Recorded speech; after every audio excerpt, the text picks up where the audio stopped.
the Reverend Dr. McNichols, is now president of Andover Newton Theological Seminary. I like his thoughts on preaching, on exegesis and hermeneutics, and on what each sermon needs to include.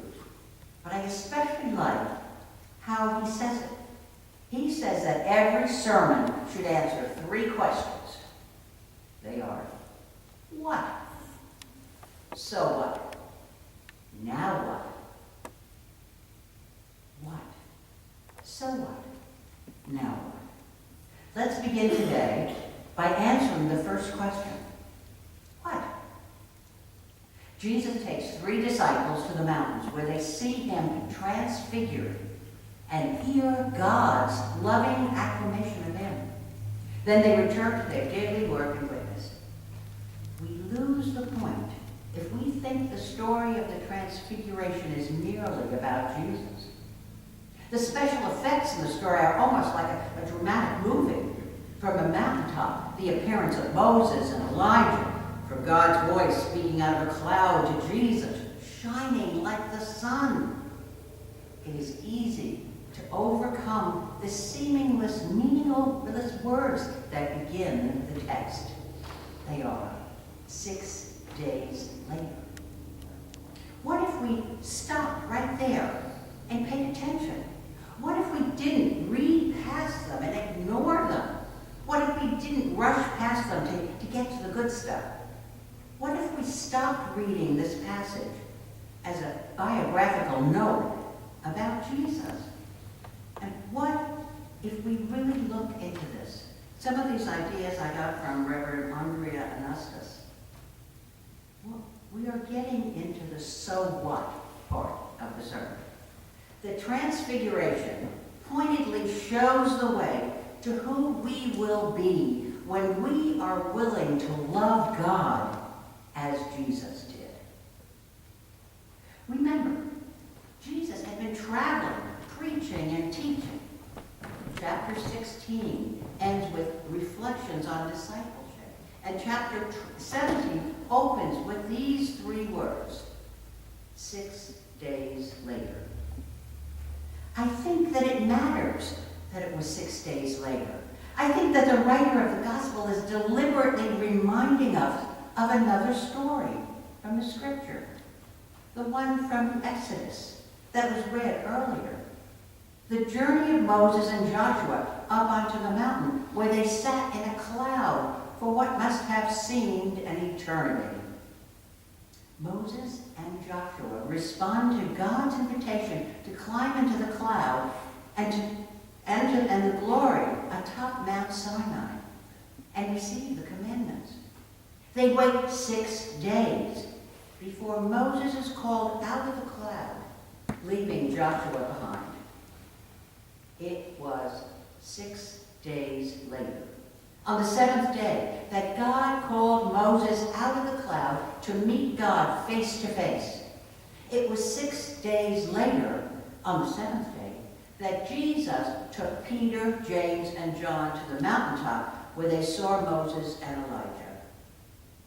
It was the 7th day, the Sabbath day of rest, the day that God declared not just very good, but holy, holy. Honoring the Sabbath is not about rules, but about transformation, about transfiguration. Now what?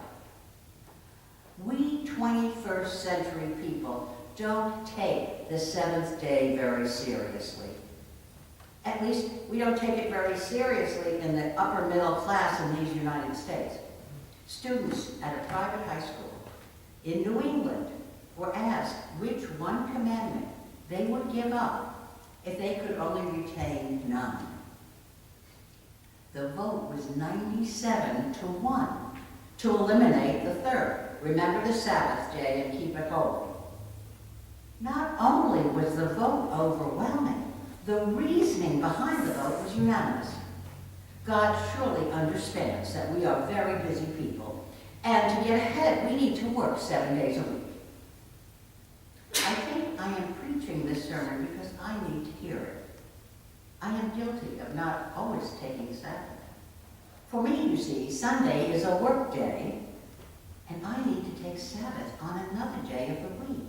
I need to spend time to pause, to rest, to spend time with God. Even if God understands that we are very busy people, I would hazard a guess that God does not agree. We may think we are a lot busier than the 1200 BCE Exodus folks who crossed the wilderness with Moses, or those first century disciples who traveled with Jesus. But I don't think any one of us would confirm with a straight face that we are busier than God was in creating the universe. God didn't need to work 7 days. Then I would humbly submit that we don't need to either, especially in light of God telling us not to. Taking the Sabbath was not a suggestion. It's a commandment. 6 days later tells us that both of these encounters with God happened on the day that God blesses and hallows and makes holy. Was that literally a Saturday, the Sabbath for Moses and Jesus? Who knows? We don't know. The point is that it happened on the one holy day in the rhythm of our lives that is deliberately set aside for us to rest, to be renewed, to be recreated. Sabbath is a day to stop trying to rearrange the world to our satisfaction and to mold society in our image. If we truly honor Sabbath, truly present to the holiness of this time, we lay aside our agendas and our burdens and our busyness and our tasks, and we intentionally present to God's grace-filled love our time, our full selves. Now we get to the so what part of the sermon. If you are waiting for me to explain what this has to do with transfiguration, here we go. Everything. It has everything to do with transfiguration. I don't think this story was written down to tell us one more particular spectacular thing about Jesus, or to give the disciples the courage to continue. Nor do I think it is misplaced as a post-resurrection appearance.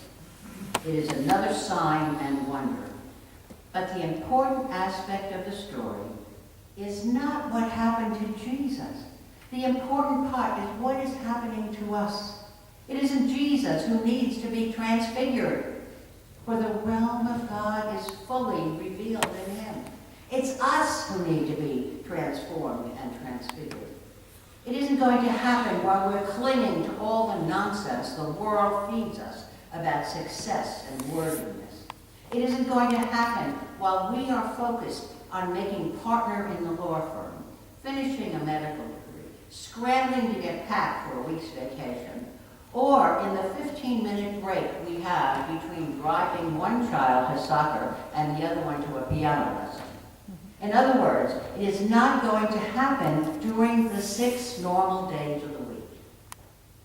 God's fully revealed realm of shalom is going to become possible when we, that's you and me, pause long enough to notice that while the universe is very good, it is not so good that our brothers and sisters go hungry or naked, or that they suffer bleeding from shrapnel or bruises from abuse, or that they endure imprisonment or solitary confinement, or that they're suffering from disease we can't prevent or cure. It is going to happen when we pause long enough to quiet the inner voices of the status quo and listen to God's hope and hopeful love.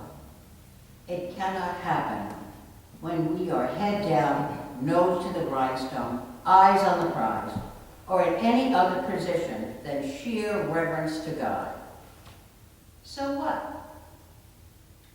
The Transfiguration pointedly shows the way to who we are when we are willing to love God as Jesus did. This story is about moving outside the restricted boxes of our normal life and resting in the deep silence of God's breath that called all things into being and will speak again in creation's recreation.